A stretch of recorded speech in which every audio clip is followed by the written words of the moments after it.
this one last light on, so don't look at it. This one's going to be a little bright. Okay. But you'll look amazing. Thank you. So. Okay.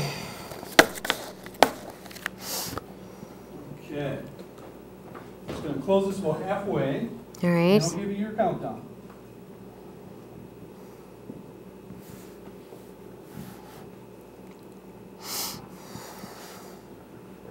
Okay, ready to go.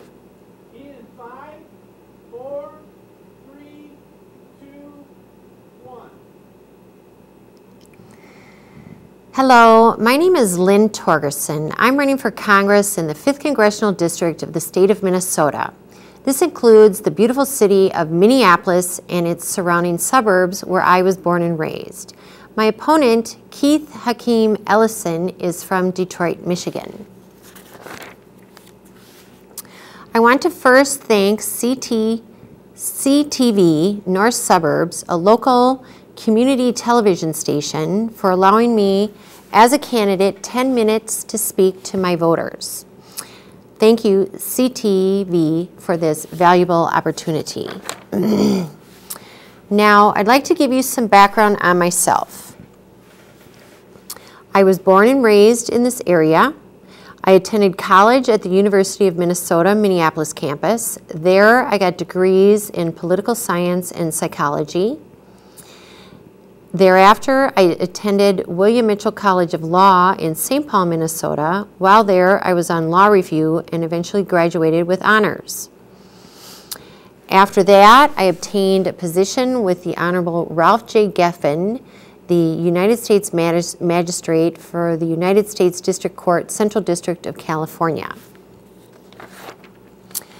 I then returned to Minneapolis and started my own successful law practice, which I've had downtown Minneapolis for the past 15 years. I want to mention that over the past 20 years as a lawyer, I have devoted my life to protecting the civil and constitutional rights of people of all races, nationalities, and religions. I want to mention that in particular because I have some tough issues to address, and I want you to know that what I have to say and do has nothing to do with race or religion. I also want to mention that I'm running as an independent without any party affiliation, and running that way, I am good at dealing with all sorts of different people, including Democrats, Independents, Republicans, Greens. I am friendly to all of these groups and have friends in all of those groups. Now, I'd like to deal with some of the tougher issues.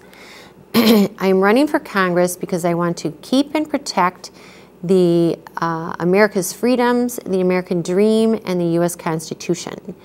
America is not perfect, but it's by far the safest, best, and most prosperous country on earth, and that is worth keeping and protecting.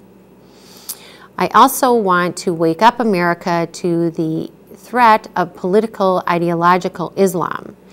Now, this has nothing to do with religion.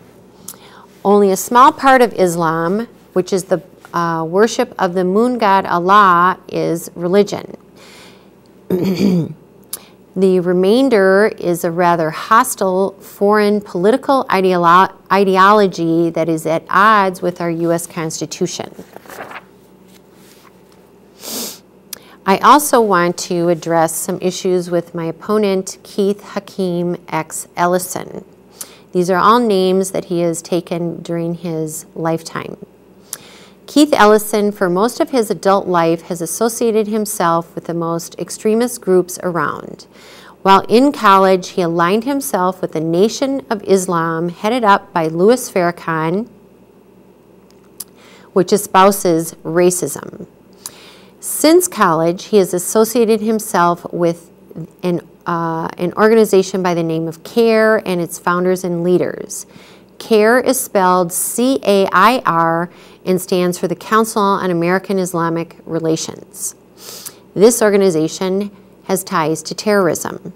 Recently, CARE was a named co-conspirator to the Holy Land Foundation trial, which was convicted of sending $12 million to a terrorist organization, Hamas.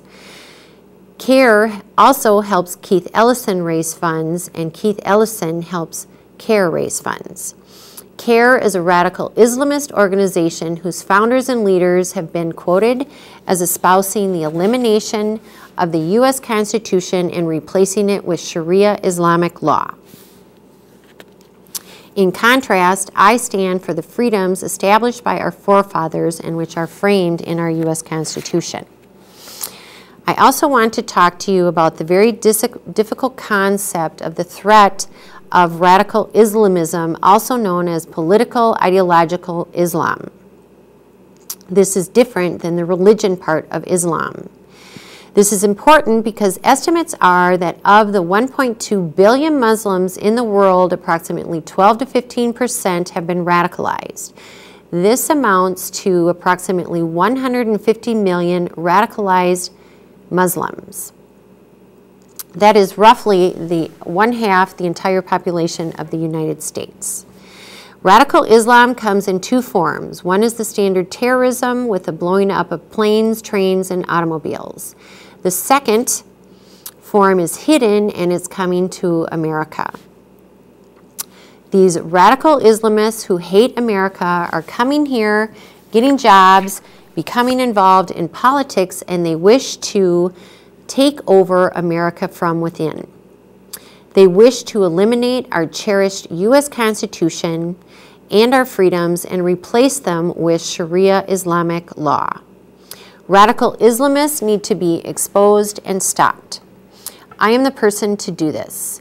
In contrast, my opponent, Keith Hakeem X. Ellison, actually closely associates himself with named co-conspirators to funding terrorism.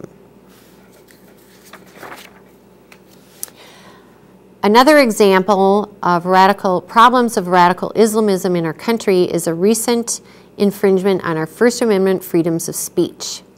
Recently, the adult cartoon show South Park had a show which portrayed Muhammad in a bear suit. As a result, a radical Islamist group issued death threats to the makers of South Park. In consequence, apparently out of fear, the producers of South Park canceled the show. This constitutes the actual infringement on our First Amendment freedoms of speech in America by radical Islamists. This must be reversed and stopped. We can never not do anything out of fear to radical Islamists.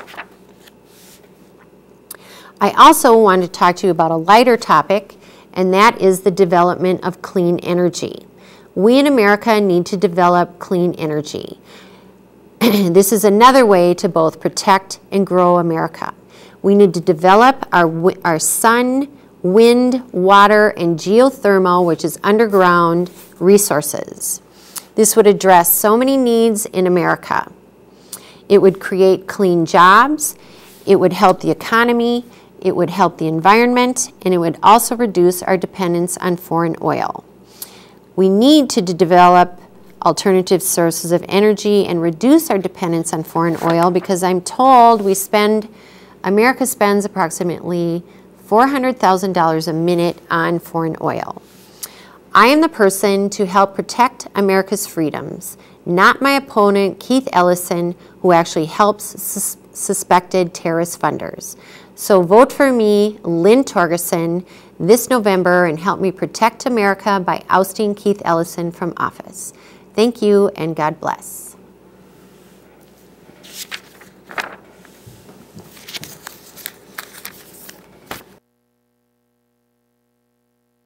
Hello, I'm Laura, and I'm going to take a moment to give you some quick facts about Community TV. Community Access serves a wide range of groups, including public, education, and government.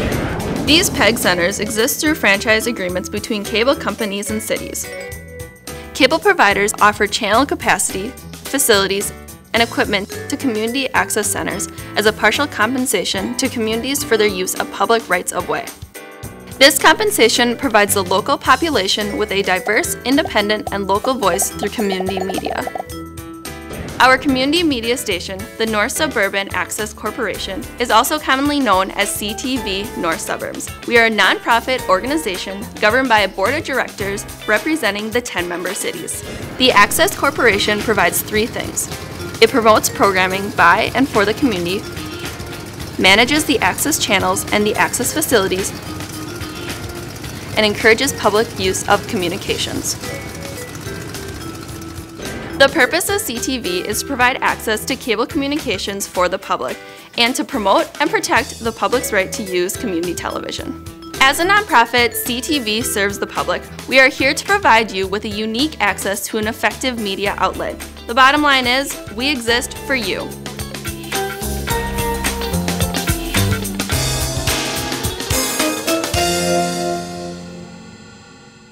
At CTV, you'll find digital production classes are affordable and easy to learn. You can learn how to edit, discover what goes on in the control room, or find yourself in front of the camera. Take the professional camcorder class, or access the production truck and master coverage of community events. Call 651-792-7515 or visit ctvnorthsuburbs.org.